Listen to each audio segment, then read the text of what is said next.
A new COVID variant raising some concerns here as it spreads across the U.S. So the CDC is tracking a strain known as BA.3.2, which has now been detected in at least 25 states and 23 countries. Health officials say that the variant carries multiple mutations that may help it partially evade immunity from vaccines or prior infection.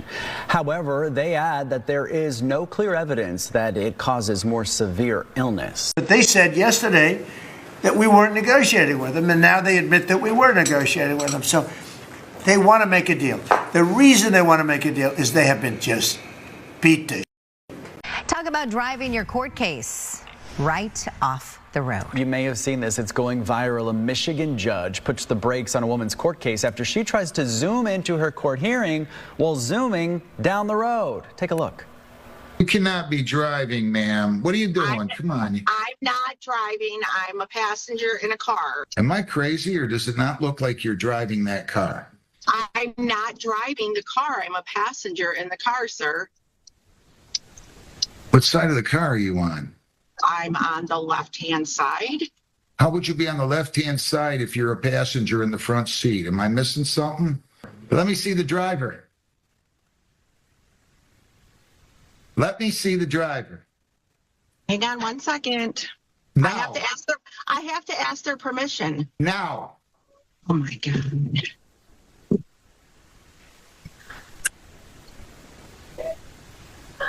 Oh, you're not in the you weren't in the driver's side. You think I'm that stupid? I'm going to go ahead and enter a default judgment. Our paperwork says. Kimberly. The audacity. Kimberly.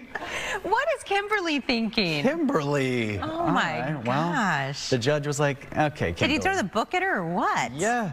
Well, so then you see her get out of the car. Well, the handed down a default judgment. But this just goes to show you, you can't be zooming into a meeting with a judge while you're driving. Judge McNally was having none of it. No. He's like, am I stupid?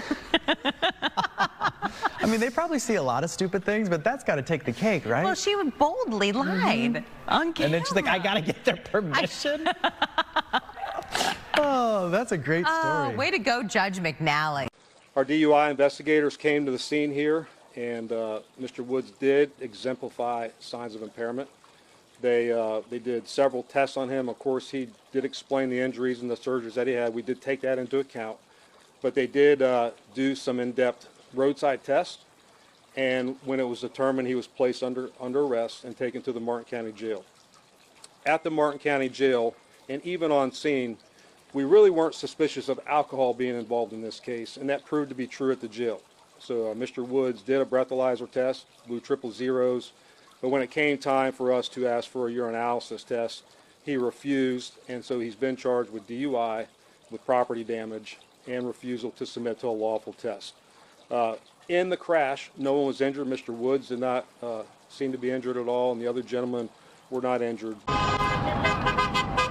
No Kings protesters spread out across the valley, the state, and the country. Protesters speaking out against the Trump administration for different reasons. Pick a topic, whatever he's been doing, we're just not for that. The detention center that they're trying to put in up here in a neighboring city, that's just unconscionable. What's been happening with ICE, people that have been taken. What's going on with Iran. From first-timers. This is my first time. It's my first one. To the more experienced. This is my third one. This is my fourth. This is my third protest. Signs up, sidewalks full, cars honking. Protesters in Glendale and across the nation are demanding to be heard. To watch it build up and see how deep it is with people and how far it stretches, I'm really happy. It makes me feel hopeful that we're not alone in our views. I mean, until we get things on track, yeah, might as well keep on keeping the faith. Megan Spector, Fox 10 News. The Trump administration responded to the No Kings protest this week, and before the event even started, with a statement. It reads, the only people who care about these Trump derangement therapy sessions are the reporters who are paid to cover them. It was not the outcome that those searching for the missing woman were looking for. She was last seen from her home on March 19th, and now investigators are trying to determine how Passion Shorts died. Now on Saturday around 8 in the morning, Scottsdale police say that one person walking along the canal near Indian Bend and Hayden Road spotted the body and called it in, prompting officers to respond and work to recover the body from the water. Investigators say they initially identified Shores based on tattoos, physical characteristics, and clothing. But what was missing were signs of trauma, such as fractures, stab wounds, or gunshot injuries.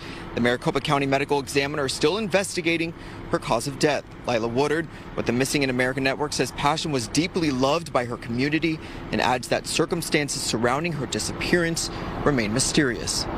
Arizona will not be recognizing tomorrow as Cesar Chavez Day. So the state is joining several others in distancing itself from the late civil rights leader. This is after abuse allegations came to light earlier this month in a national report.